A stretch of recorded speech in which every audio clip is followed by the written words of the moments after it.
It's the Fightful MMA Holy Smokes podcast with Showdown Joe and Sean Ross Sapp.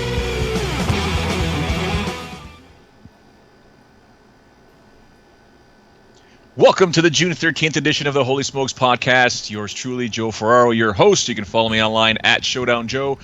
We have a nice little show planned for you today, ladies and gentlemen. As always, I'm joined by Sean Ross Sapp. Sean, follow him online at Sean Ross Sapp and his crazy cat pictures, which makes no sense whatsoever. Actually, I saw one of Holly Holm I was going to send to you today, Sean, of her and a cat. And I was like, well, isn't that pretty? Wouldn't Sapp really like this one? Just because I have cats doesn't mean I fawn over every cat in the world. I think you do. I think you absolutely love them, those furry. You know what? I'm a cat guy as well. I like cats. I used to have a cat until I got married, and I had a choice: her or the cat. What'd you do with the cat? Oh, we gave it to my roommates that I was living with before. They had another cat, so they treated him very well until. Did she give you the ultimatum? Oh yeah. Oh yeah, we can't even have a dog. My son asks for a puppy every single day. Anytime there's somebody walking in front of the house, or I go to pick him up at school, or we go for a bike ride, and he sees a dog, he stops right away. He's got a pet. I want a doggy. I'm like, well, it's the dog or mommy. He's like, I'll take the dog, and I'm like, you're not going to say that to her, right? He's, I'll tell her. No, you're not going to tell her that. So yeah, that's my life. Man, my life is dealing with vertigo. I've had it all day. Ooh, that's not good. So if I fall over in my chair, you all know why. I've been like eating almonds and like trying to clean down my ears, everything, all the basic steps you take when you have vertigo. Man, it's something.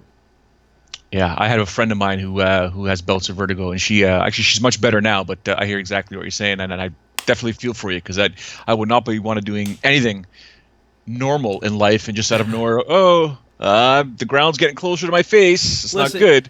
I am the hashtag 90-minute man, hashtag stamina monster. Nothing can keep me from doing my job. Yeah, as of this moment, I'm hashtag the sweaty guy. For some reason, the heat just picked up for no reason. I know I got the air conditioning on here, but if you guys see me wiping my face, I apologize. I'm beginning to sweat for no apparent reason. Lots to discuss in the show here, Sean. Obviously, we'll kind of do a quick recap of UFC Auckland, some stories that have emanated from that event there. We have UFC Singapore this weekend. Both you and I will be up at 4:30 a.m. to catch those amazing Fight Pass. No, we're not. We're not going to watch those fights. I'm thinking we do that show probably about 2:30ish. 2:30ish might be a pretty good idea. We'll figure it out. But it's an early show for us guys here on the East Coast. Early for everyone in North America. So it remains to be seen what will come from that event. But an interesting main event that continues to get flack, continues to get some love. I mentioned Holly Holm. She's coming off 3 straight losses. She's headlining versus Betch Correa, who Sean Pearson had some interesting words about, which we'll hear a little bit later on in the show. Some posts by Derek Lewis, posts by Travis Brown. Are Chuck Liddell and Tito Ortiz messing with us? We'll explain yay or nay a little bit later. So, Sean, what's on your mind, sir? There's a lot going on between Bellator and the UFC Singapore show, and we may have a date for Mayweather-McGregor. There's a lot going on. A guy came to haul off trash out of my garage today, and he talked about Mayweather-McGregor. So, I mean, it's out there. It's going to be one of the greatest selling pay-per-views of all time. I think you're absolutely right. I think there's going to be a variety of storylines and angles to look at this, and a lot of different media are going to take different. I know we are. We're going to take a bunch of different angles other than the fact that it's a boxing bout, but it is August 26th. That's the date apparently that's been reserved at the MGM as of now, August 26th. Funny thing is, Sean, I got a wedding that day, but the beauty is that it's boxing. So I could go to the wedding. It's like my niece's wedding, whatever. So I can go to the wedding, leave plenty of time, be a full bastard by the time I get home, half asleep because I ate so much Italian food. But those guys probably won't get into the ring till midnight, maybe after midnight, which will give me plenty of time to come home, put the little guy to bed. Wife will go to sleep. I'll watch the fight. You and I will go live afterwards, and that's the only fight we'll talk about. We'll talk about the fight for sure, and what it means to the world of mixed martial arts, what it means to boxing, what it means to combat sports. So it's definitely something I'm looking forward to. Yeah, I'm looking forward to it too. Conor McGregor is, with 95% certainty, going to lose. unlike many others, I think he still fights afterwards. And the reason why I think he still fights afterwards is because right now he is the guy getting like 8, 9, 10 million. I think he can be the guy that doubles, maybe triples that number, that says, well, if I'm not around, that affects other pay-per-views. That affects the next month's pay-per-view. You're not going to be running an ad for UFC 218 and having people see it if I'm not on UFC 217 in this big fight. Like, there are a lot more eyeballs that he puts on the sport, a lot more casual eyeballs he puts on the sport. And if he's selling consistently over 1.2, 1.3 million buys, he's going to have that leverage. And something that helps that, Joe, is the fact that that's just the reported, like, satellite cable buys. We don't even hear about what UFC sells on UFC.tv that they get to keep a significantly larger portion of. I mean, if the UFC had their way, nobody would buy it on cable or DirecTV or anything like that. They would buy it on UFC.tv or some form like that. That way they could keep as much money as possible. That's changing as well. Like, there are so many different facets and aspects to this situation. But I mean, hey, we've got Floyd Mayweather, who makes a ton of money every time he fights, and he just keeps fighting. So I think that Conor McGregor will see that, and he won't be able to make that kind of money in boxing after this. He will only be able to make that in MMA. Well, guys, girls, if you're tuned in right now, upper right-hand side of your screen, there's the live chat. Feel free to post your comments. I do see some stuff there by Kyler James, Vinny Fernando, Stone Osborne, Jordan Lane, talking about the Mayweather stuff, talking about this card coming up in Singapore. In terms of Conor McGregor, Manny Pacquiao actually threw his name in the hat. Canelo, Oscar De La Hoya, and Canelo threw their name in the hat. So in my opinion, Conor's going to have so many options no matter what. Again, you just mentioned 5% chance of winning. There's been a few pro boxers that have come out and said, don't be surprised if he shocks the world. There's so many stories and angles that we could take with this leading up to it, and especially after it, pending the result. There's also the unpredictability factor. What if Conor McGregor goes 2-3 rounds and he still hasn't hit Floyd? Yeah. There's that too. Like, I've said this a million times. If I'm Conor McGregor, I set myself up for that possibility. I set myself up, and on this press tour that they're going to go on, and it's going to be great, if I'm Conor McGregor, I say, yeah, I'll do your little boxing fight because you weren't man enough to do an MMA fight. And after I do this, will you do an MMA fight? I doubt it. Like, I would set him up. Put Mayweather in a no-win situation. But put yourself in a nothing-to-lose situation. That's what I would do if I were Conor McGregor. He did post something on Instagram with him in his boxing gear and a picture of Floyd Mayweather saying, congratulations to Floyd Sr. for getting the rounds in with the young guys. I said, okay, well, it's beginning. So we know age is going to be something that Conor McGregor is going to be focused on. I'm just looking forward. We have a question from C. Phoenix. He says, I get the feeling Conor is milking this hype, but what if he comes back to the cage and it goes downhill from there? In my opinion, he's got that money. Look at what Kitolo's just posted. Conor McGregor will never fight for less than seven figures now. Never. There are guys, Demetrius Johnson is begging for 7 figures, and he is the most dominant champion in UFC history, arguably. Meanwhile, Conor McGregor, if he loses 6 fights in a row, still a 7-figure guy. It doesn't matter. He's still going to get that money. That's just the situation we're in. Chael Sonnen is about to headline a pay-per-view in Madison Square Garden, and he has a fraction of the charisma that Conor McGregor has, and has experienced a fraction of the success that Conor McGregor has. So that tells you the landscape that MMA is in. Guys, it's prize fighting. The prize is the money. It's all about the money. And he said it before he became super famous. Conor McGregor did before he became super famous with the UFC. He's in this to get out when he's young. He's in it to make his money and get out. And he's already done that, and he's going to make a boatload more if this fight happens on August 26th. So don't be surprised if he just says, whoop, see ya, I'm done. Made my money. I mean, the reality is, people talk about fame and fortune. I can tell you flat out, the fortune is far better than the fame. Conor spends a lot of money, Joe. I didn't think that was a thing. when people used to say Mayweather spends a lot of money, I didn't think that was a thing. Then I spoke to a person that went out for a night with Floyd Mayweather, and they said, no, you can't comprehend it. You can't comprehend. To me, buying a PlayStation Pro is like me making it rain on a bunch of strippers at the club. Like that's my peak. No, that's a tip for Floyd Mayweather. So what people don't understand when it comes to money, obviously, Floyd Mayweather, Money Mayweather, is on a different stratosphere. Just a completely different level in terms of how to spend money. The smart ones are the ones that have made the money. I don't know a thing about Floyd's finances and his investments, if he even needs to make any, because he's made so much money. But you look at a guy like Tyson. He used to make $90 million a fight, and at the end of the, within 30 days, he was broke again. He'd have to fight again to make another $90 million, and he'd be broke again. So it depends on the people around you. It depends on the decisions that you make financially and what you do with that money. Because the bottom line is, in life, that you're never taught in school. You're not taught in grade school, middle school, high school, university, or college unless you purposely go after it. You're not taught about finances.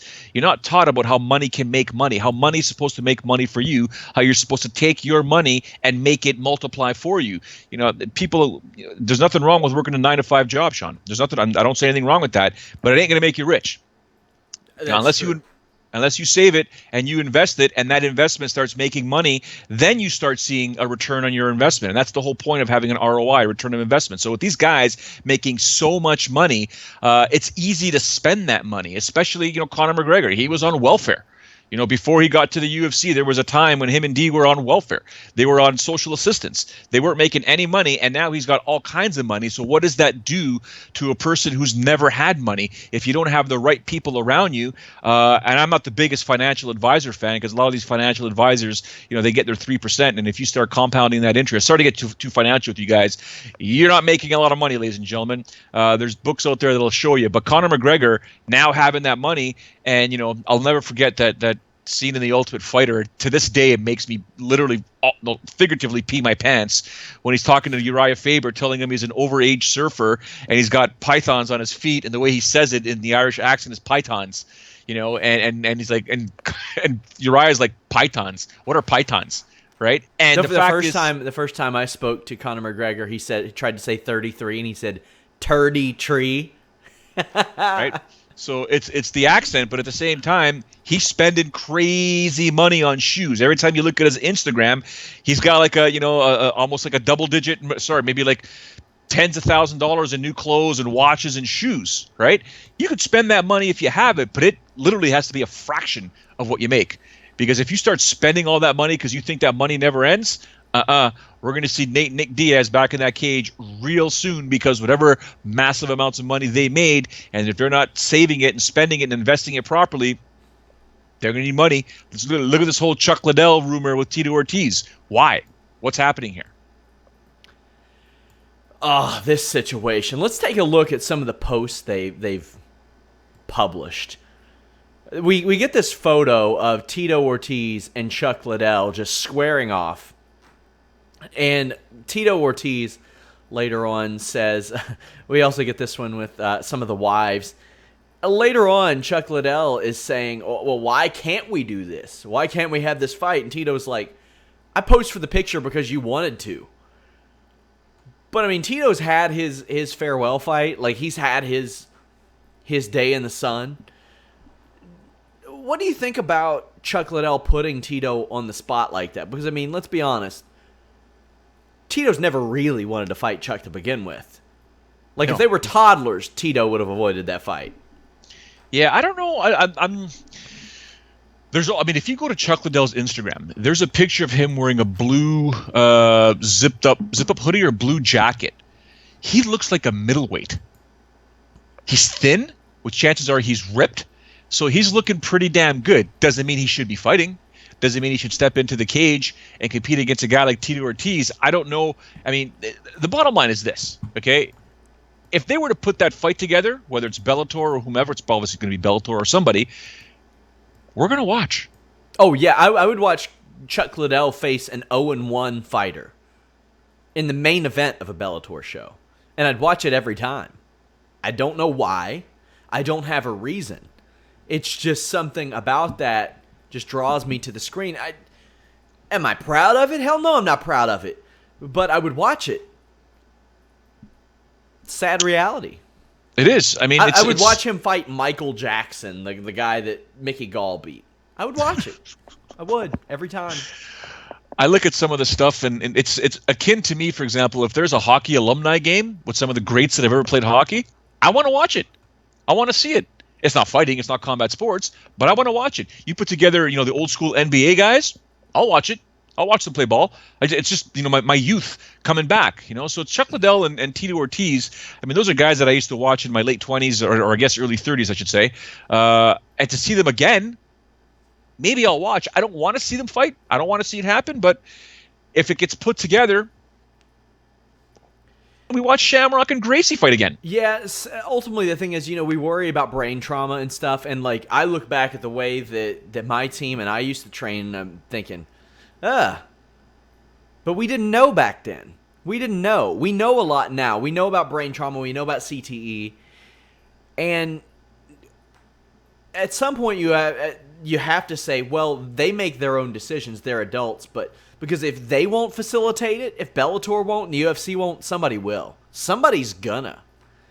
Ultimately, you have to see, as a company, are you willing to let that happen, or are you willing to let somebody else do it, or is the money more important? And that's the thing, because there's this big moral conflict as it pertains to this as well. Because you got two guys who probably shouldn't be fighting anymore, although Tito hasn't looked terrible in previous fights or anything like that, but he did fairly well against Liam McGeary, I thought, for what that fight was. But man, I don't. And the thing is, I think Tito wins that fight. I think he wins it hands down. You know what? I was thinking about that earlier today when we're looking at those pictures. I said, for some reason, I think Tito wins that fight. Yeah, I don't think it's even close. I think that Tito would probably take Chuck down and win in the first round, to be honest with you, but he doesn't want to do it. That's a lot of money. That's a lot of money. What if that enters into Tito's head? What if that enters into his head? He's like, you know what? I make a lot of money, and I could beat him. I don't know if it will. I don't know if it will ever enter his head that he'll beat Chuck Liddell for whatever reason. I don't know if he thinks like that. I don't know what the deal is. Because he was about to come out of retirement and or did they ask him or did he offer to fight Fedor? I can't remember. Tito? Yeah. Or Chuck? Tito. I think Tito offered. Okay, so if you're offering to fight Fedor, and I know he said it was just a just spur of the moment thing. And the thing is, given how Fedor's looked in recent years, we don't know who would have won that either. I mean, I've seen crazier things in MMA happen. But I take that fight all day if I'm Tito Ortiz. I say book it for September. Let's run a pay-per-view. Let's do this thing. Yeah, I'd like to watch. I mean, as crazy as it sounds, I'm going to watch. That thing actually takes place. I don't want to see it happen like we talked about with CTE and stuff like that and brain trauma. But if it gets put together, it's out of our hands. So we're going to tune in and watch it. So speaking of Bellator, they announced a couple of signings today. Mike Goldberg and Mauro Ranallo. This is particularly interesting because they're both play-by-play guys. And I can't imagine them. It's tough. That's tough. They just let Sean Grant go. But it's really funny, the Mauro Ranallo story. He got not fired, but he left WWE. They treated him pretty poorly. And on the way out, they took some shots at him, like, oh, you're a crybaby. And he's like, well, I'm going to go and call fights at Madison Square Garden and Wembley. And, probably the Tokyo Dome next year, too. Bye, see ya. In pro wrestling, good play-by-play guys are hard to come by. So he's going to be at a premium there as well. I want to know what you think about them stocking up on a familiar voice in Goldberg. Also, I know that Spike TV loves Mike Goldberg. They've always liked Mike Goldberg. The people that I've spoke to there were pretty optimistic about the idea of him coming on to Bellator. But I want to know what you think. From a personal perspective or from a professional Don't be bitter, Joe. Oh, I'm not bitter. I'm definitely not bitter. In the great words of Stone Cold Steve Austin, didn't give a rat's ass, to be honest with you. But I'll be interested to see how these two guys work together. for years, they're talking about, I guess, two guys that were not exactly kind to one another in terms of, you're in this circle, oh, that guy's an absolute douchebag, he's an asshole. You go into this circle here, oh, that guy's a goof, he's an idiot, he's a moron, blah, blah, he doesn't know what he's doing, and funny how life now brings these two guys back together. I'm not saying I've ever heard either one talk like that. Could be grapevine, but I know how the inner circle works when it comes to play-by-play guys and broadcasters and stuff like that. So I'm interested to see how this actually unfolds, because remember, for the longest time, Goldberg was with the UFC. The other guy was with Pride. Yeah. So interesting to see what's going to happen with that now that they're going to be, potentially working together. Well, they're going to be working together. I don't see how two play-by-play guys can work together with an analyst or someone that's breaking down the fights. It's never worked for me. It's difficult enough from my perspective when I've got two fighters with me, because I'm always cognizant of making sure that I don't ever speak over them. But you're the guy that's got to keep them together, keep them riled in. I'll never forget the time I had to work with Kamaru Usman and Jessica Aguilar, and the fight's going on, but they got into a separate conversation. And I'm like, got to talk about the fight, guys. Got to talk about the fight. And it was a good conversation. So my producer's like, let it go, but reel them in when you can. I'm like, well, this is a snowball going down a hill. It's going to be hard to reel them in if they keep going, and the minutes are ticking away in the round. So you have two guys that are going to be play-by-play. Are they going to work together? I mean, I just saw something on the chat here that Goldie will do the pay-per-views, Mauro will do the TV. You just said that Goldie is liked by Spike TV, so he would do the TV, and so it's sort of a weird dynamic. We'll see how it works. Well, that I don't know if that's been revealed as of yet. That may just be speculation about the pay-per-view TV thing. Mm-hmm. Either way, it very rarely can signing an announcer or two announcers get people talking, and this did. So ultimately, it was a good move by Bellator, especially because Goldberg's a familiar voice, and now to a whole new set of people, Mauro Ranallo's a familiar voice. He's fresh off of a run as WWE SmackDown Live lead announcer, so I think that's a pretty good move too. It's interesting. They're going after a lot of familiar names, and can't fault them for that. We'll see how it goes. We will. What else you got? What's up these days? I've been just paying attention to this Derek Lewis and Travis Brown thing. I mean, some people are still accusing, they're glad that Derek Lewis beat the crap out of that wife beater Travis Brown, and I'm like, what? Are you guys still going on about this? Like, have you not followed the story? And then I had a conversation with a bunch of people about, they're not fans of Derek Lewis for what he said and continues to say about Ronda Rousey. And then he made a post. So Travis Brown makes this post. Hey, just because two turds are in the toilet, one's going to float. The other one, they're still turds. Just one's doing better than the other one in that situation. Yeah. I don't know if Travis is a turd, though. He might be. It was an analogy, not literal. Okay, yeah. I like Brown. Good guy. Maybe he is. Yeah. So just that whole scenario, I've been kind of paying close attention to that. I don't know. I could honestly care less if Derek Lewis retires or not. I lost a lot of respect for him after that post-fight interview. Not Mark Hunt, but the Travis Brown interview. And when guys like that do what they say or say what they say, I'm like, I don't know, karma's going to get you. And a lot of people were ripping him. Even Francis Ngannou was ripping him. Derek Lewis replied in the way Derek Lewis does reply. It was kind of short as opposed to what Travis posted and stuff like that. I think we have a picture of the post and stuff like that. Yeah, we have. Check out this post from Travis Brown. He says, "You say you have the most heart in the heavyweight division, but I just watched you quit. You should retire. You brought up false news about me that affected my family. What happened to your mom, no woman should ever have to go through. Miss Lewis, you have my sympathy. I hope your family isn't affected by false accusations or false news like mine was. Even though you didn't have the same consideration for my family, I wish the best for your wife and children. Enjoy your wedding on the island. My home is heaven on earth. Best wishes. We know you don't have the heart, but if you have the balls, I'm down to run it back." Derek Lewis responded by saying, "Travis Brown waking up from the dead saying he wants a rematch, and Francis learning how to use Google Translator talking shit. Now, the thing is, I thought that was extremely classy on behalf of Travis Brown. My initial issues with him started with how poorly he acted after the Brendan Schaub fight. I mean, that was the character issues that played more of a concern to me because of how he acted. Now, did Brendan Schaub criticize his coach? Yeah, but who was right in that situation? Brendan Schaub, who had pretty first-hand knowledge of the situation, dated Ronda Rousey, said, I don't think Edmund is a good coach. I'm pretty sure Travis Brown made a mistake switching camps. Well, even though Travis Brown won that fight, I think it's safe to say that Brendan Schaub it was right. He was right in that situation. Because Travis but how Brown, much? So I'm not, in no way am I defending Travis. I'm just throwing this out there. How much of that has to do with not just the coach, but the fact that that's your girl's ex-boyfriend right there? Plenty. So there's a lot of animosity there. But I mean, you didn't hear Brendan Schaub has always been very respectful of Ronda Rousey publicly.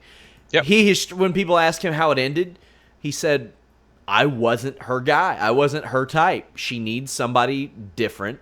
I'm not that. Worked out well for I think all three involved. Ronda Rousey and Travis Brown are in love. Brendan Schaub had a child. He's doing well in his career. Travis Brown, not so much. That's, to me, where the behavioral stuff with Travis Brown starts. As it pertains to the alleged domestic abuse, there are people close to his ex-wife who have said that she outwardly said that they were from training, and she is an athlete as well. So that stuff happens, man. That happens.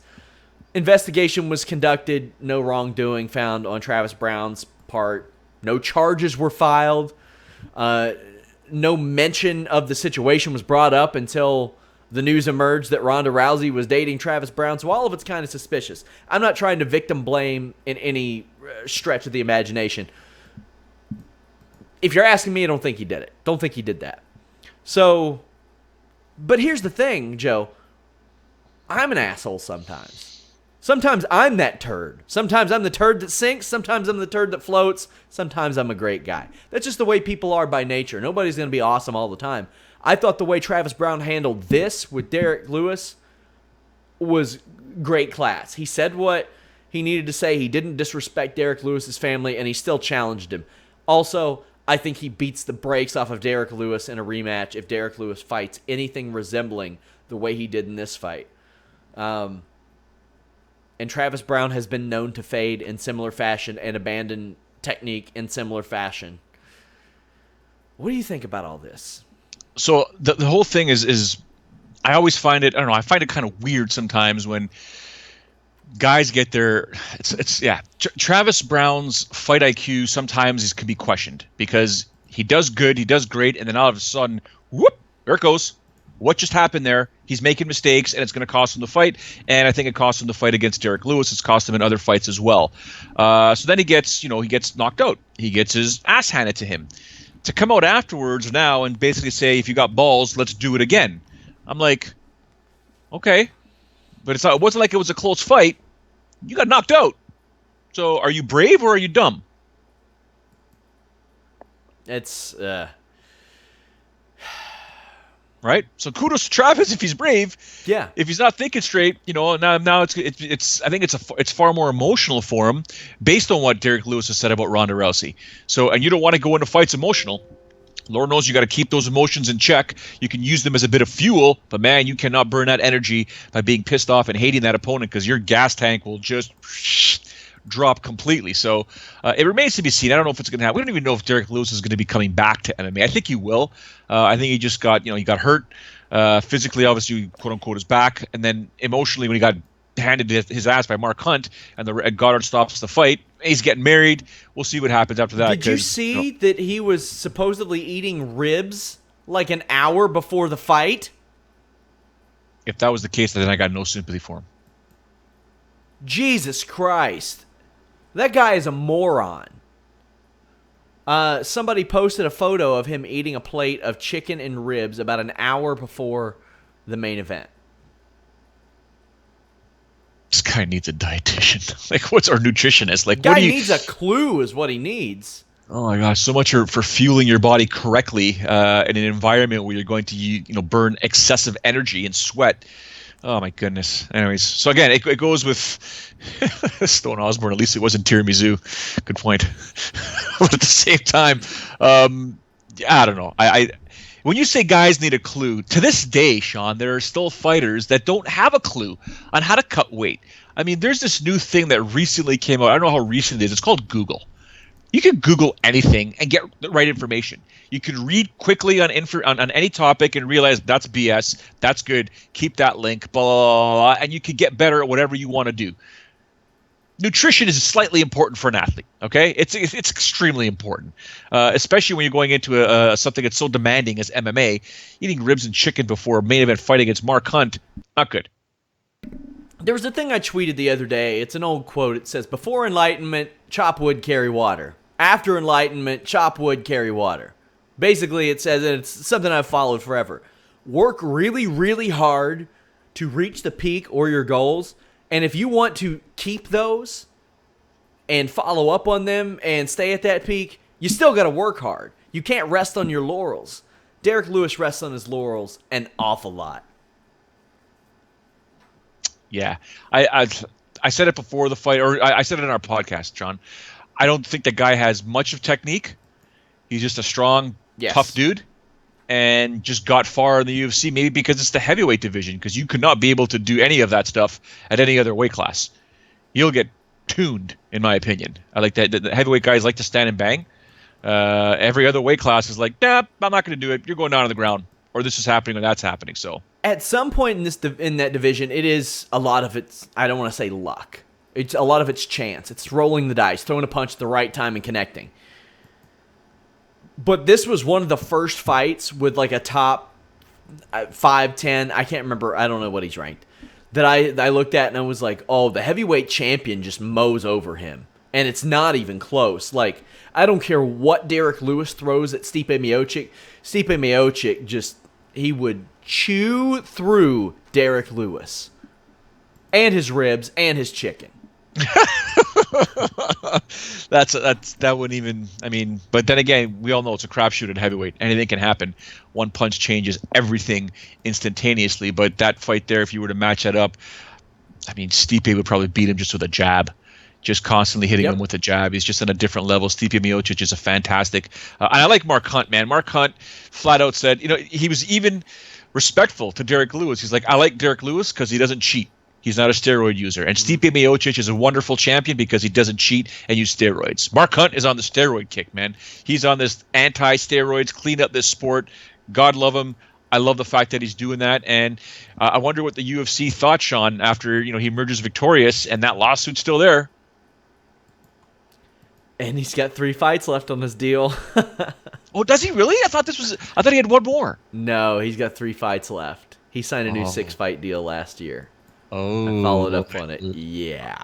I like it. I like it. Isn't that hilarious? What do you make of so obviously, Dana White is this multi-sided dice. You can roll and you never know which Dana White you're going to get. Max Holloway came out, we'll get a deal done. Max Holloway says he doesn't want money fights. He just wants to get paid. What? Well, one has to do with the other. You gotta do one to get the other.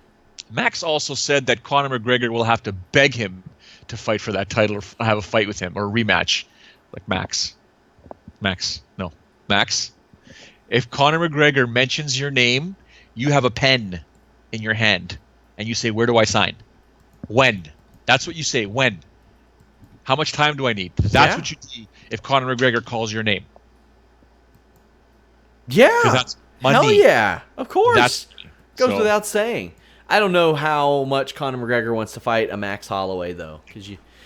I will say that, am I wrong in this? I feel like Max Holloway has just as much buzz outside of Aldo versus McGregor than Aldo really ever did. Like, I don't see a lot. I never saw a lot of buzz for Jose Aldo, one, because he made the shit really hard. He made it really hard. Now his coach is saying that he's injured, and that's why he didn't throw any leg kicks. I'm like, well, has he been hurt like the last 4 fights? Because he hasn't thrown any for like 4 fights. I don't know.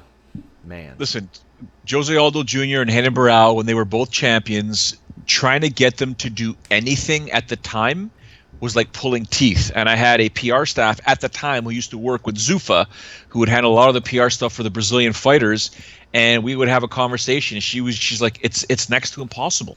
And I would tell her, I'm like, look, don't these guys want to make money? I mean, are they making money in Brazil? And she's like, they're making okay money, but not like that person and that person and that person. They're making way more money, doing way more appearances.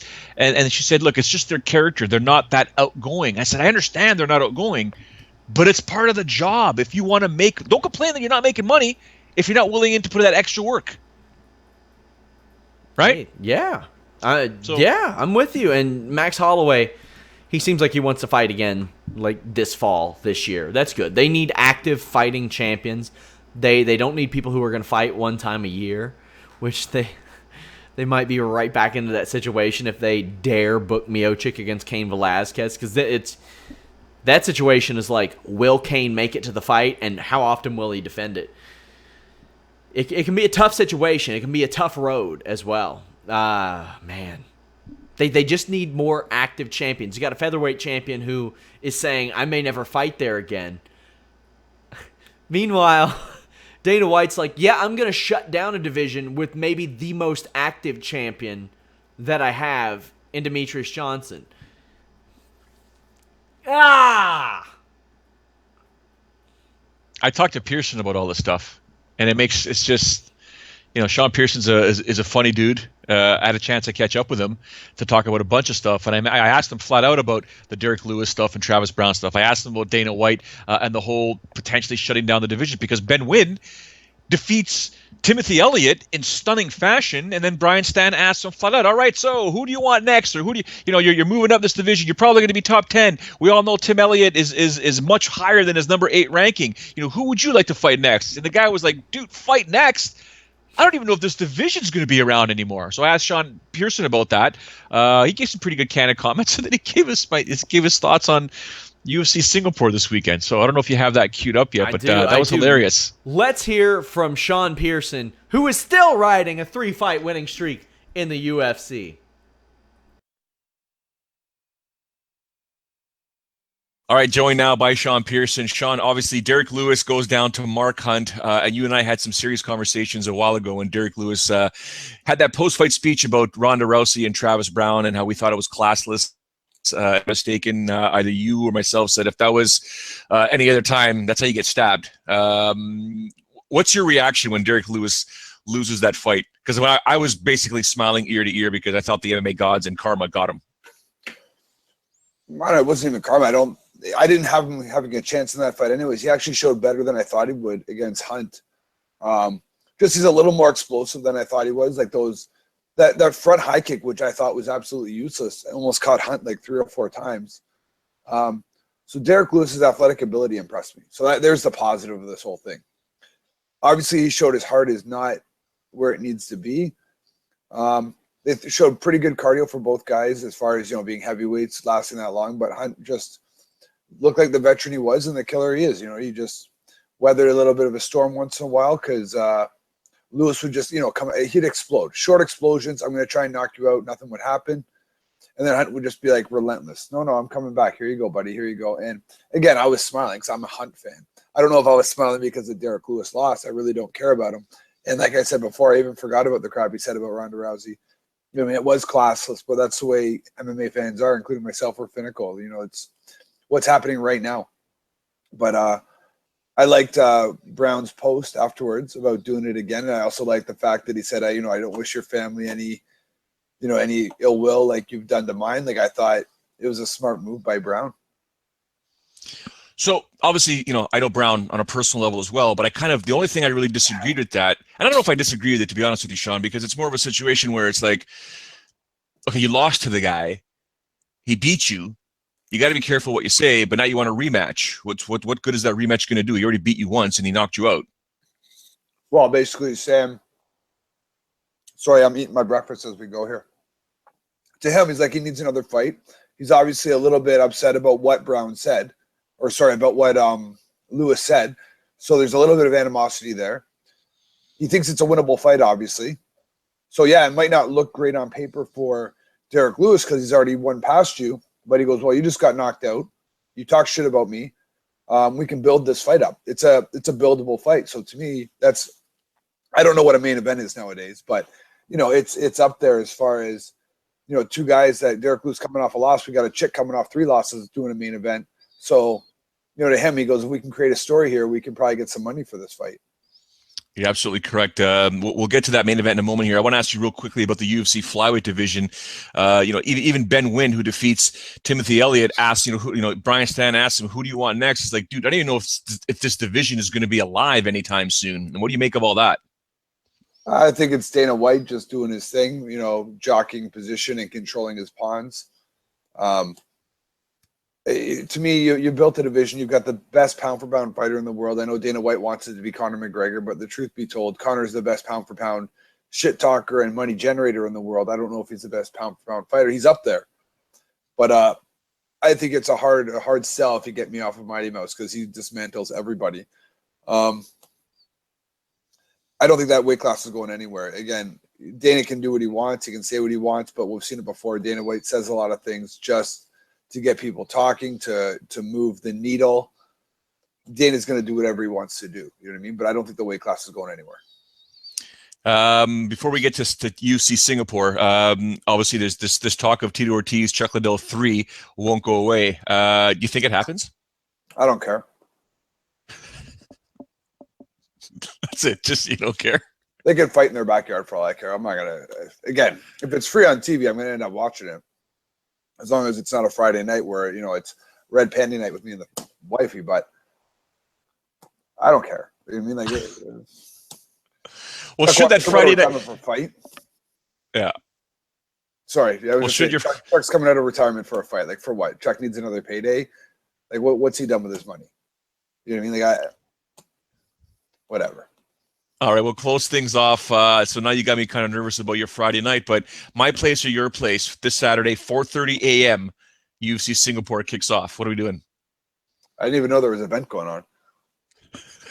Well, there's a UFC event going on.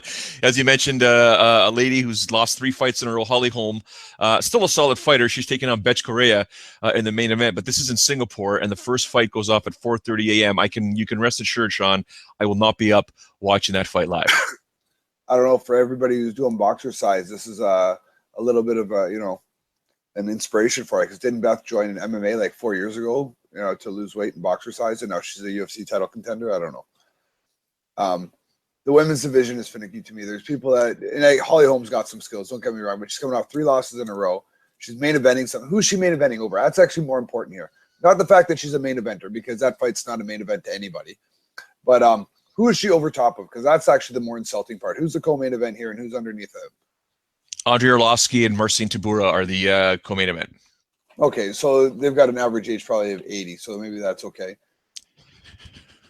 And Orlovsky is taking up most of that, I think. I don't know who the other guy even is, but okay, go to the next one. Stun gun guy that you fought him. Dong Kim versus Colby Covington. See, the stun gun I feel bad for. He's just lost in there because he's just not marketable. He's had some really cool wins. I was wanting to see him fight more. I think that's been his biggest problem. I don't know if that's on him or on the UFC, but he doesn't fight very much. So there's nothing behind him, and I think now he's probably past his prime. But yeah, not another huge main event fight, obviously. So still, if I'm those two, having some girl come off 3 losses and a girl who joined boxer size 4 years ago, main event above me is a problem. What about the fight that kicks off the main card? Tarek Saffiedine taking on Rafael Dos Anjos, former champ. That's a pure insult for those two. Like those 2 guys there, both guys are great fighters. Both guys were, Dos Anjos was the champ, and then Saffiedine was right there. Like he was probably top 3, I think, for a little bit. And wasn't he the Strikeforce champ at one point? Mm-hmm. Yeah, so two great fighters there. Like, I don't know. People got to rethink their strategy as far as marketing is concerned, because, again, if you're 4th in line behind that main event, you got bigger problems. Joe, it is storming here in Kentucky. We got some sun out here right now. It was storming earlier today. But yeah, how Sean Pearson isn't a bigger star is beyond me. He should be a premier personality. He is here on the Holy Smokes MMA podcast. The guy's just a mess. And that was the clean version that you guys heard, by the way. Yeah, we did some editing. If you if you guys all heard before the interview and then after not what only Sean and I that, spoke about, per his request, it was so bad he had to be like, let me just backpedal on that one thing. yeah, that's Sean. Sean's that guy that will voice his opinion and then realize, oh God, I'm a dad. No. You got to get Joe. Tell your boys to cut that or edit that out. And I'm like, don't worry, we'll do it. It's funny though, Sean. No, can't do it, please. I said, no, we'll take care of it. Thankfully, we don't record before and after some of the stuff that Sean and I. Shout outs to Nigel, one of our producers of this show, for being able to edit that with the quickness. Yeah. By the way, guys, if you all didn't check out our UFC Auckland review, go check that out. It is over at Fightful.com. Subscribe. Leave us a thumbs up if you're watching on YouTube. Let people know about the show, of course. Just spread the word. If you like our analysis, if you like our personalities, if you hate us, just tell people. People might be masochists. I don't know. They might be into that sort of thing. But we had The List and Your Boy coming tomorrow afternoon. We have a post-SmackDown show. Of course, we do all post shows as well for WWE, UFC, Bellator. I'm going to hit you all with a couple of programming notes here in a minute. But, yeah, I really appreciate all the support you all give us.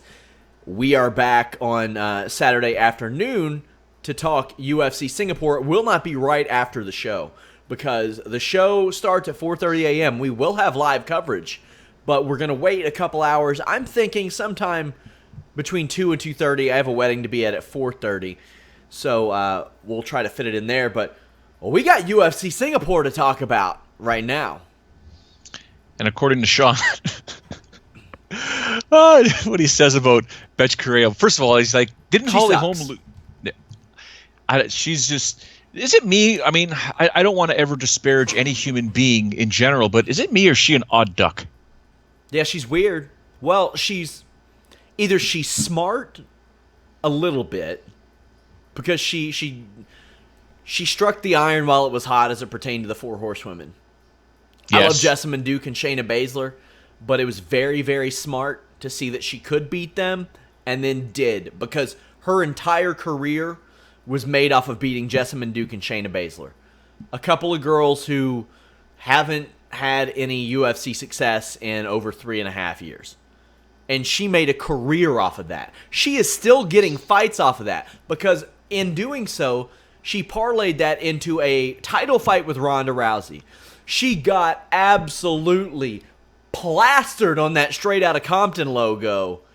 Just, damn. Folded up. She looked like a tent that wasn't put together right on top of that logo. Just planted. And because of that, they're like, okay, well, she's been in a title fight. She's been in a main event. UFC Fight Pass was actually arguing with Mike Bond about why she deserved to be in it. It was so funny. They're like, yeah, title challengers and champions and contenders. And he's like, all of the accolades you just mentioned equal to 0-15-1 in their last 16 fights, cumulatively.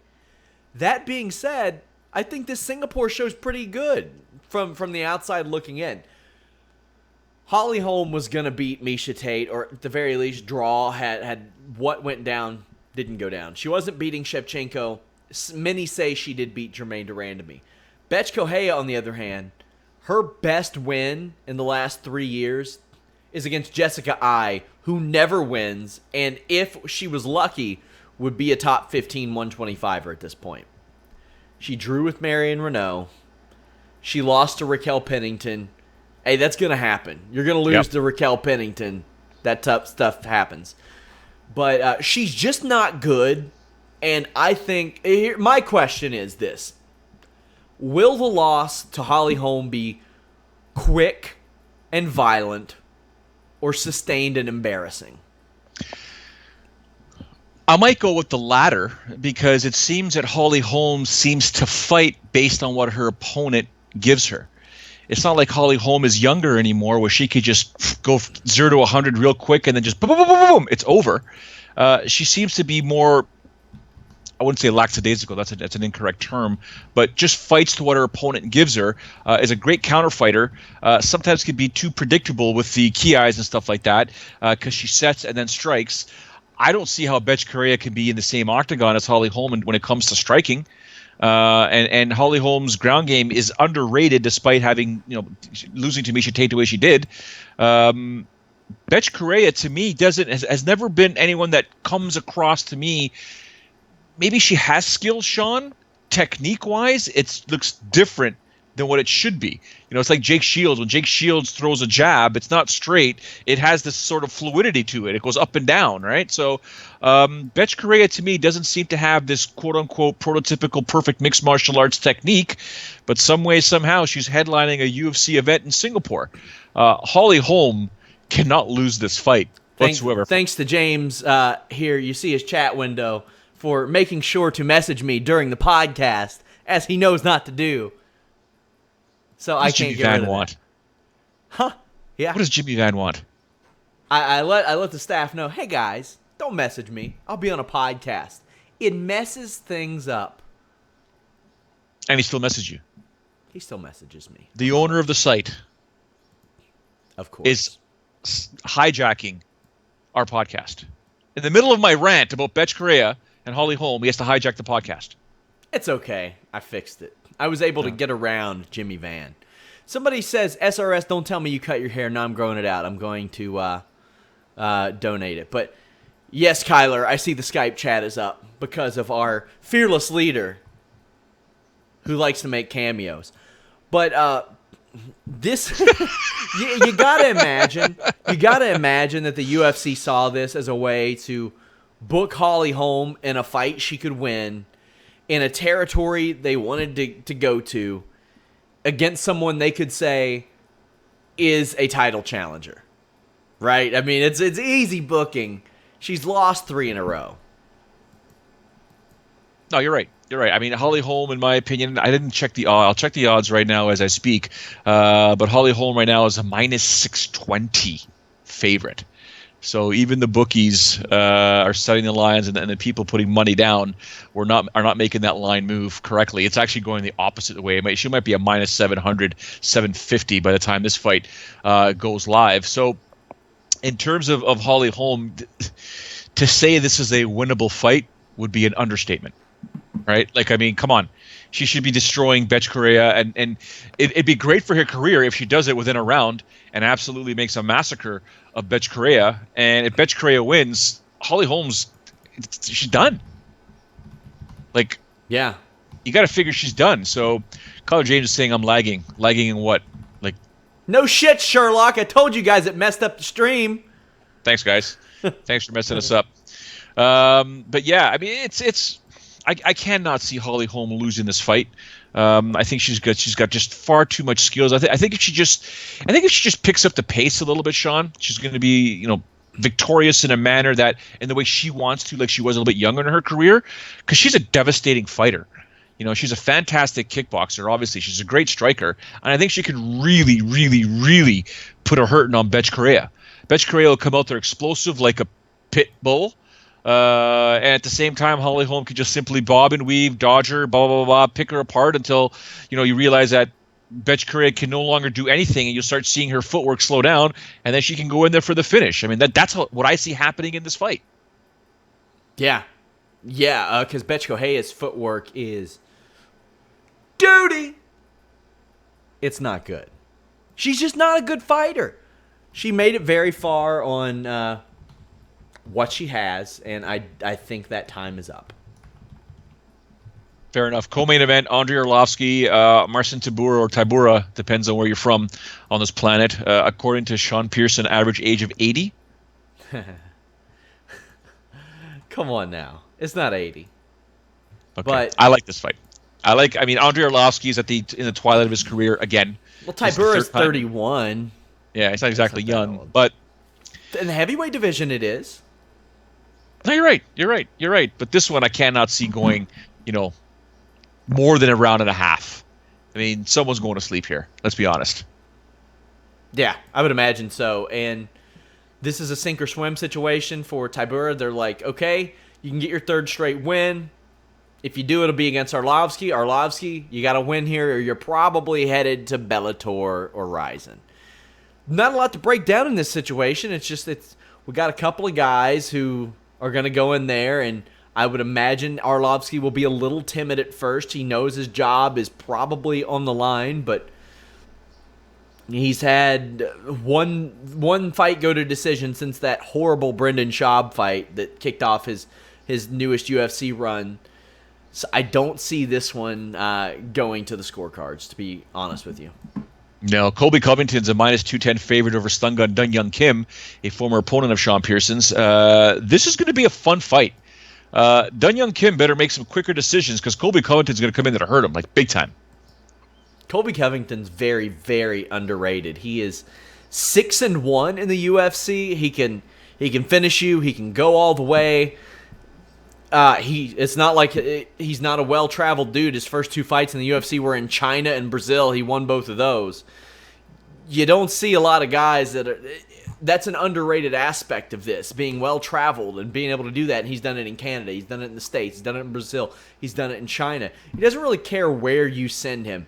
And his only loss was to Warley Alves, who at that time looked like he was going to be something special. I think that was Alves' 4th straight, or technically 7th straight win if you include the Ultimate Fighter in the UFC.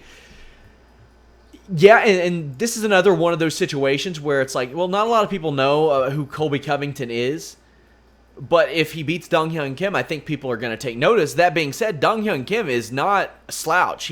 I think he escaped many people's minds because he missed a full year from I think it was December. He missed 13 months between 15 and 16. But he's back. He's fresh off the win against Tarek Saffiedine. But I'm excited for this fight. I think it's a good fight. It's a hell of a matchup. A great whoever matched this one up did a really good job. You mentioned Tarek Saffiedine. He's taken on Rafael Dos Anjos, who moves up to 170 pounds, is a -340 favorite over Tarek Saffiedine. That seems pretty far, don't you think? That's a wide gap, no? Yeah, and we're sitting here wondering, will we ever see the Tarek Saffiedine that became Strikeforce welterweight champion? I don't think we will. He's only 30, but he's had a rough go of it in the UFC. He has. I don't know if it's injuries or what it may be, or lagging injuries or pain when he's competing, but I think we've seen the peak of Tarek Saffiedine. I do too, and he's missed a lot of time. For a guy who came in and fought so much, before 2011, he missed a long time. He missed a year after his Strikeforce welterweight championship. There was no capitalizing on that at all.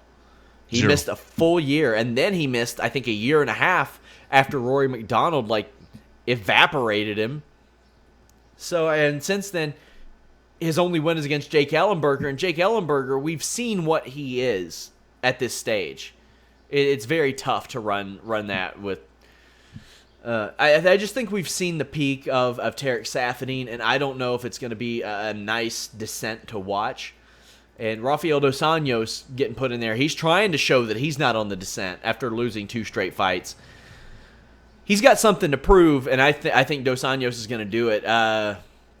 But if you want to build Dos Anjos up as a legit welterweight guy, then this is another one of those fights you can say, well, this is a former Strikeforce welterweight champion he beat, and perception is reality. What does this win, should he emerge victorious, what does this win mean for Rafael Dos Anjos? Because it doesn't put him in the title mix per se. Is it one of those, it's like, I see you over there, I know you're coming. Is it one of those situations? Yeah, I think so. I definitely think so. John Tuck taking on Takanori Gomi. Gomi's got to hang them up. With all due respect, he's got to hang him up. He's a +210 underdog here. John Tuck should beat him, but I wouldn't be surprised if Takanori Gomi does pull off another upset. But in my opinion, this guy's been fighting forever. I think enough's enough. I don't think either one of these guys are great at this stage. John Tuck has won 1 of 4. Takanori Gomi is here for fights like this. That's why he's here, is to be on shows like this in Singapore and Japan and all that. Another one of those guys that he takes like a year off all the time. He hasn't fought since July. Before that, he didn't fight since July 2015. Before that, it was September of 14. Before that, he missed a year between 13 and 14. I'm surprised he's still around. 38 years old. He'll be 39 this year.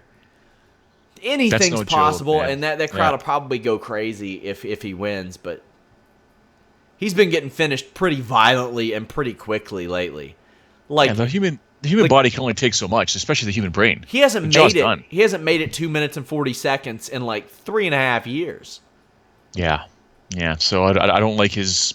Yeah, this is a fight where if he gets tagged early and often, it could be over fairly quickly. If he uses his wrestling, the way he uses his wrestling is a different story. But this is not a guy who's in his late 20s, early 30s anymore. Cyril Asker. If you look, by the way, ladies and gentlemen, if you look up and down these fights and look at some of these odds, this event, and I don't want to kill the karma on this, I don't want to jinx it, but this event screams of finishes based on how some of these odds are being posted. You got Cyril Asker taking on Walt Harris, and Harris is a minus 280 favorite. He's a really athletic heavyweight, too. One of those heavyweights that seems like he's a young name, but he's in his second run in the UFC, didn't start fighting until he was like 28, 29, which is okay for heavyweights. He was a college basketball player, so I would imagine he has that's where he got his footwork from, because footwork is very like, you don't want to cross your feet a whole lot when you're defending somebody in basketball. So I'd say that's where a lot of that athleticism came from. He's a guy who ran into some unfortunate names. He got head kicked by Krylov early on. He got laid on by Jared Rosholt. He got another shot after he won that Titan fight against DJ Linderman, and then was welcomed back by Hulk Paleli. But he joined that elite class of beating up Cody East, so I kind of like him because Cody East is a terrible person. But yeah, it's a heavyweight, and it's low-level heavyweight. So that being said, Joe, you can never predict that type of thing. At least accurately, it's tough to. Yeah, very true. Very true. Alex Caceres is back. Bruce Leroy, minus 300 favorite over Rolando D-Y-D MC. Alex Caceres is one of my go-to players on EA UFC 2. I'll leave it at that. He is overpowered on that game. There were times when Alex Caceres looked pretty damn promising. He went on that streak where he went unbeaten in like 5 fights, and they're like, okay, we're giving you Uriah Faber. It's like, that poor guy. But since then, he struggled. But I've loved the way they booked him in the last 2 fights, because I don't think it's unreasonable, or the last 3, really. They put him against Cole Miller, Yair Rodriguez, and Jason Knight. And if you asked me, who are 3 guys you'd want to watch Alex Caceres fight, those are 3 of the guys. Those are 3 of probably the top 5, 10 of the available options and realistic options to do. I've always been told the UFC likes Alex Caceres. I think he picks up a win here, and I think they want him to pick up a win here. Yeah, I think he emerges victorious. If there's ever one guy, ladies and gentlemen, that you do not want to be around when they're cutting weight, and you don't want to be dressed in a suit, bald head with a microphone, and interview this person prior to this person losing weight, even the day before weigh-ins, it would be Alex Caceres. Trust me on that. My experience is no joke. He's not a pleasant human being when he needs to lose weight. After that, great. Other than that, Justin Scoggins, minus 500 against Ulka Sasaki. Returning to flyweight. Weird. Can you believe it? No. And he's got to travel halfway around the world to make that weight. That's got me a little worried. I'm not going to lie to you. This is another one of those fights. I think they're like... This is like an episode of WWF Superstars on like Saturday or Sunday in the early 90s. It's like, here you go. Get yourself a win. Holly, Alex, Raphael, Justin. Get yourself a win. And Arlovsky versus Tybura is that wild card that we don't know about, and Covington Kim. But that being said, we do get, and they put this so low on the card. It's like, well, if he doesn't make weight or he passes out or something, it doesn't hurt that much. The show, at least. I think that was very smart to do that. But we're going to get a lot of questions answered. Can he make weight? If he can make weight, then he will be a name to look out for in the flyweight division. But can he do it? He's 25 years old. He ain't getting any smaller, Joe. But he should beat Ulka Sasaki, and he should do it fairly easily if he goes in healthy. Yeah. On a side note, some people are going to laugh at me right now. Do you ever tell people, listen, for example, Jimmy Van, do you ever tell people, listen, between 3 o'clock Eastern till 4:30 Eastern, I have a podcast to do. I have a video podcast to do. So if you attempt to call me, if you attempt to come to my house, if you attempt to reach out to me, I'm not going to be able to reply. Yeah, Jimmy Van, who then messages me on Skype. I sent him and the team a message probably about 15 minutes before this went live, and now I get to see you once every 3 seconds now because of this crappy Skype, which doesn't work well with Wirecast. It's not a Wirecast problem. It's very much a Skype problem. They want to make it as difficult as possible. Is going bananas because he messaged me. The reason why I brought it up is we're working on our basement in my house. We're finishing our basement. My father-in-law is retired. He's a former construction guy, framer, just needs to keep busy, and says, we're doing your basement. We can get all the materials at cost, if not for free. I'm like, okay, cool, blah, blah, blah. So we have drywallers or guys that do the mudding and taping for the drywall. Today will be the third time they come over because they've got to do it in sessions. And yesterday I said, hey guys, are you coming over today, Monday?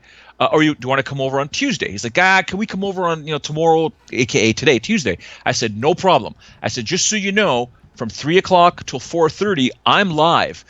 So you either got to come before that, way before that, or you got to come after that. The guy's like, oh, no, we're not going to come till 5, 6 o'clock Eastern, blah, blah, blah, blah. I said, okay, just so you know, if you show up between 3 and 4:30, I really can't do nothing for you. I'm live on the air. Well, when you were talking about Justin Scoggins, I get a text on my screen. Hey, we're outside. It's beautiful, isn't it? I don't get it. It's just I don't. Anyways, so well, we had a very nice guy, the guy I mentioned who hauled off the trash earlier today. He was supposed to come a little later. If anybody knows my schedule, they know Monday a.m. 7, 8 a.m. Not impossible, but very unlikely.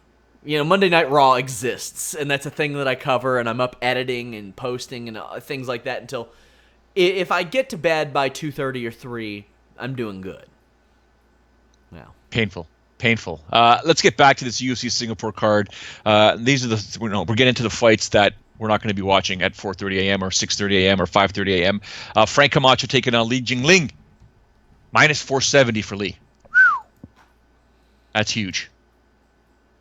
That is huge. Glad to see him back because he had that weird situation where he was gone for a little bit, and now he's back, even though he fought in January. It was up in the air about his contract status. Yeah, I think he wins this pretty handily. Kwan Ho Kwak taking on Russell Doan, and this is a bit closer. Minus 50 for Kwak, plus 130 for Russell Doan. Don't laugh. Go on. Russell Doan has lost 4 fights in a row. Why is he in? Why? Oh, wait, I know why. Because they want to get somebody a win. Yeah, Carl John de Thomas, taking on Naoki Inoue. And Inoue is a minus 290 favorite. These are not names even hardcore guys may know. But they're fighting. They're on this card. And we're not going to be up to watch them live. They do exist, yes. That is a fact. These people exist. They will be fighting. Perhaps. To open up the Fight Pass card, Ji Young Kim taking on Lucy Pudlova. What the hell am I supposed to say about this? Nothing. It's a women's bantamweight fight. They want to get Kim a win. Why are you guys in the chat pity me against Dana White? Because you all look alike. Oh, we don't look You're alike like at all. pocket Dana White. Not even close. I don't even look like the guy. I'm pretty. Yeesh. Dana would close the division if he had to fight Showdown Joe. Stone Osborne. I like it. No violence from this guy here. No need to fight Dana White. Nothing of that nature. Somebody they're doing like this fantasy celebrity card, and one says headlined by Vince Russo versus Jim Cornette. Okay, guys, tune into the list and your boy tomorrow at 3 p.m. Eastern, because Jimmy Van reached out to Jim Cornette in an effort to set up a debate. And you're going to want to hear the response. So will I, because he hasn't told me yet. He's going to read the email response on the air. That is something you all want to check out. And believe me when I say that when he really wanted to make this happen, he really wanted to make this happen. He was asking me what my schedule looked like. He was asking me how realistic it was for me to be able to go to a neutral location. Fortunately for me, Jim Cornette's in Louisville. Vince is in Indiana, so I could have made that drive quick any day. We were talking about potential ways that we would broadcast it, air it, release it. Now, I don't know what Jim said. I don't know if Jim said, hell yeah, I'll do it, set the date. Or if he just said, no thanks, or whatever. But Jimmy told me the response is worth the view, so I want to hype that up. You all got to tune into the list and your boy tomorrow at 3 p.m. Eastern.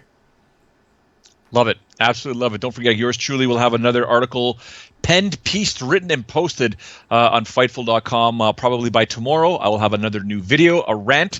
So it depends on what happens between now and then. On Thursday, I will post another rant. And on Friday, I will put together my UFC fun bets for the UFC Singapore card. So lots from this guy here to get some work done for Fightful. Very excited to get some stuff out there. People are liking the rants, Sean. I like him too. I got to start swearing, I think. I think that what I should start doing is maybe we should re-air them on here, and that would be kind of cool. But also, I've got a column coming out this week about the state of the state of the heavyweight division and some of the lesser known names that are in that division. I think that's an interesting thing to look at, because Derek Lewis might be gone. Mark Hunt won't be around after about 3 more fights. So we're in a very unique position in this heavyweight division where you've got 5 big names at top the division, but some of them don't fight. Some of them only fight each other. Some of them can't put wins together. I mean, Joe, right now in this heavyweight division, I'm going to look at Junior Dos Santos. Let me pull Junior Dos Santos up. He got a world title shot in May. The guy hasn't put together back-to-back wins since 2011 and 2012. Mm-hmm. That's one of the top guys in this division. Now, is he fighting elite guys? Yeah, he sure is. But when you are ranked number 4 and you haven't put together 2 straight wins in over 5 to 6 years, it shows you how crazy this division can be. Now, granted, he was only fighting like Cain Velasquez for a while. Although I will say this, I would watch the hell out of Cain Velasquez versus Junior Dos Santos 4 any day, because I don't know what kind of condition Cain Velasquez is in. He might not have vertebrae at this point. I don't know. That's actually a good point. Never mind. You never know what would happen in that fight. Yeah. Although Junior isn't Junior Dos Santos of the past. Neither Cain, but we don't know if Cain is the Cain of the past. He might be if he shows up and he treats somebody like he did against Travis Brown last year. That's something, but he's about to be 35 years old. Forget winning back-to-back fights, Joe, which Velasquez hasn't done since 2013. Cain never fights. He just doesn't fight. Sad. He's going to go down as a what could have been, should have been, would have been, even though he was a champion of the world. 2 fights in 3.5 years. That's sad reality of the situation. Absolutely. A lot of Jim Cornette stuff up there on the chat. Hot topic, man. We're going to talk about it tomorrow. Jim Cornette is polarizing. The one time I met him, he was very kind to me. Granted, it was in a public setting, but yeah, somebody says he's like a witty Brian Alvarez with how much he tortures himself with wrestling. Guys, there are things I don't like about wrestling, and there are things I don't like about MMA. There is nothing I would rather do than my job. And that's why I work so hard at it. That's why I'm willing to work virtually all hours of the day at it. I don't get why somebody would try to make a living of something that they apparently hate now either. I don't get it, man. Life is too short to be that unhappy. But we're going to talk about a lot. I'm excited to see how he responded to Jimmy Van. Like, I half expect Jimmy Van to just say to me, to read the email and be like, "Why, yes, sir. Not only would I like to do it, I would like to do it for free and benefit the charity of your choosing." Like something like completely out of character. I'm really pumped for that. I have to tune in. It's going to be good. Watch you two guys go at it. Anything else you want to discuss before we wrap this up? I think that's about it. We have our UFC Singapore post show this Saturday afternoon. It's going to be a little bit after the show. I'll let you all know when it is. Personally, I think 2:30 is a good time, but we'll have to get with Joe, make sure it's all copacetic. It's not Joe, Sean. You know that. It's not Joe that you have to worry about. Oh, gosh. It's the missus.